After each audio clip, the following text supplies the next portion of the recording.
everybody. Welcome to another episode of What I Watched This Week.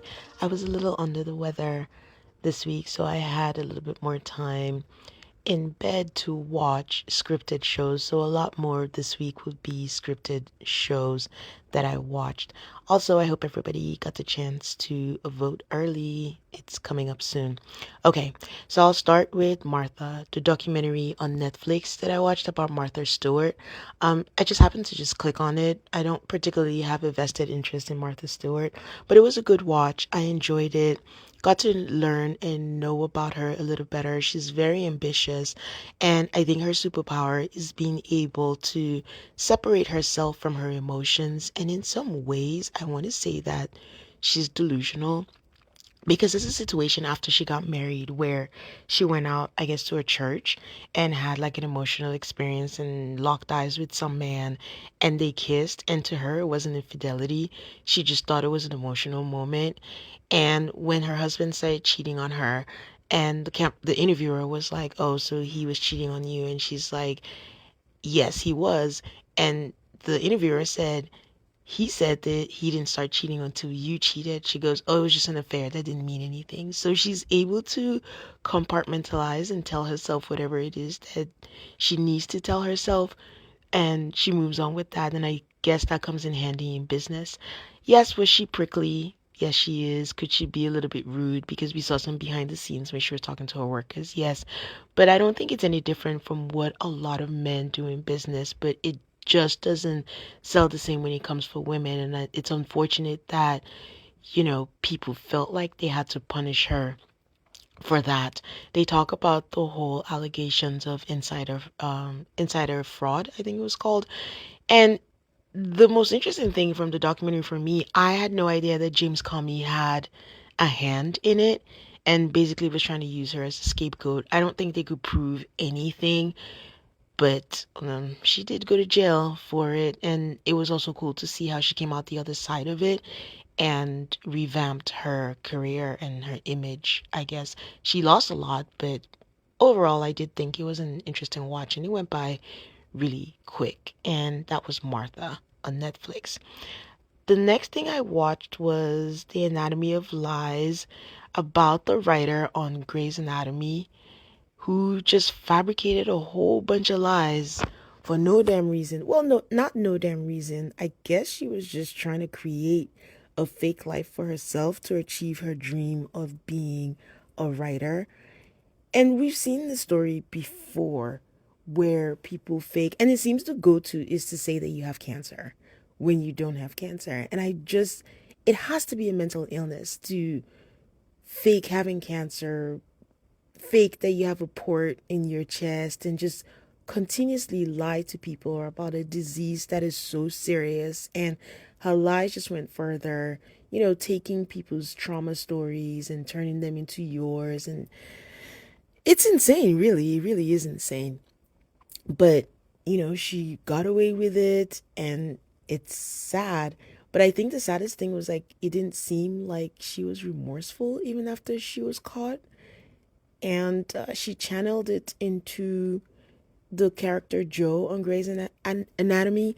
I'm one of those people who still watches Grey's Anatomy. I think it's still good. Yes, it's 21 seasons, but to see, some of the episodes that she wrote and the backstory of how she got some of the stories was interesting, but also frightening because these people walk among us. And it reminded me of like Scamanda, the podcast, which I think Netflix is turning into a documentary.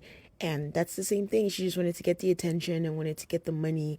But, accusing your brother of assault and then saying he died from suicide, but he's very much alive, that's a whole new next level. So that's available on Peacock. Okay, the next show, which is probably the only reality show that's going to be on this episode, is The Great British Bake Off on Netflix, which comes out every Friday.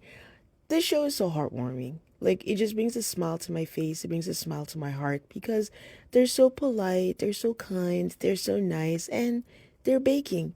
And it's just fun to watch them. They have a whole bunch of characters. I think they have a lot of talented people this season. And Paul Hollywood is becoming so generous with the handshakes now. But I think it's because they're so good. I don't know if you guys watch it and who you're rooting for. I'm rooting for Ilian, and it was anytime she wins, it's so nice to see how Allison, the host, the co-host, who is new by the way, and is such a great addition with Noel, is so openly, rooting for her, and it's kind of nice. But yeah, it'll be interesting to see who wins because they are all so talented. I also watched Shrinking. Season 2 is out, and a lot of the TV critics have been so hard on it, but so far so good for me. They bring out episodes weekly. I enjoy it. It's still funny to me. Jessica Williams is a treasure. Harrison Ford to me is not acting. I don't know him, but it feels like he's playing himself on here. And the last thing I watched was Megan Thee Stallion in Her Words. Shrinking is on Apple TV. I'm so sorry. I didn't mention.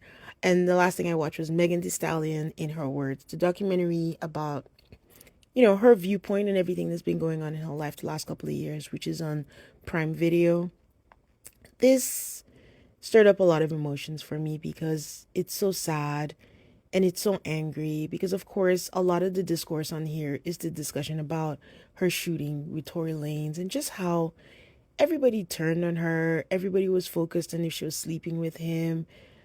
How that became the primary and the shooting the secondary, if it is even secondary. The fact of the matter is, it doesn't matter what happened, what didn't happen. Nobody deserves to be shot. How is the solution and the answer for someone to be shot and everyone just saying, like, you deserved it, you're lying, that didn't happen? There was actual footage of him saying that he's sorry for what he's done. Yes, he didn't say it in his words, but yes. And we saw like the long view video of her walking and just blood just trailing her on her feet. And it's just, it was just sad how everybody was going through it, and she had to process this alone, and also, processing so much loss, especially her mom, who was like her right hand person, and it was just such a sudden loss. And I don't think I knew she had to pull the plug on her mom, which is a whole different level of her loss. So just, grief, anxiety, all the things that happen, feeling like everyone hates you, going through all of that, she must have been a lot. So I'm glad that she got to say her own side of the story. It's so hard to believe that the shooting happened in 2020. Time really is a construct because I didn't realize that. But also I think it was July, and I'm like, the pandemic was happening. How was there a party at Kylie Jenner's house? I don't know why I'm asking this. Nobody really paid attention to the isolation rules. But seeing some of the things, like Tory Lanez after a restraining order coming after her in a mask and then cutting up the horse meat, that's just, why? You know what you did, so why do you have to antagonize her even further? It was nice to see Lorianne Boom Boom Clack on there and still doing her thing, and she's a little kooky to me, but she's very passionate about what she does, so it was nice to see her on there. I'm glad she got to tell her side of the story, Megan that is. And I was just wondering, like, were the cameras following her this whole time? Because the story kind of started, I think, 2021, and it's just coming out now. So the cameras have been following her this whole time. That's a long time. I'm not sure, but I'm just wondering about that. Well, that's it, guys. Oh, I also want to add, I talked about House of Villains last week, and I just want to say the last episode of House of Villains was probably the best of the season so far. And New York is a treasure and will forever be a reality TV treasure because I laughed so hard the last episode. All right, guys, that's it. Hope you're enjoying this series, and hope everyone has a good weekend. Let me know what you're watching. Let me know if you want to hear my thoughts on anything. Drop it in Twitter or Instagram at AltaCallMAFS. Bye, guys.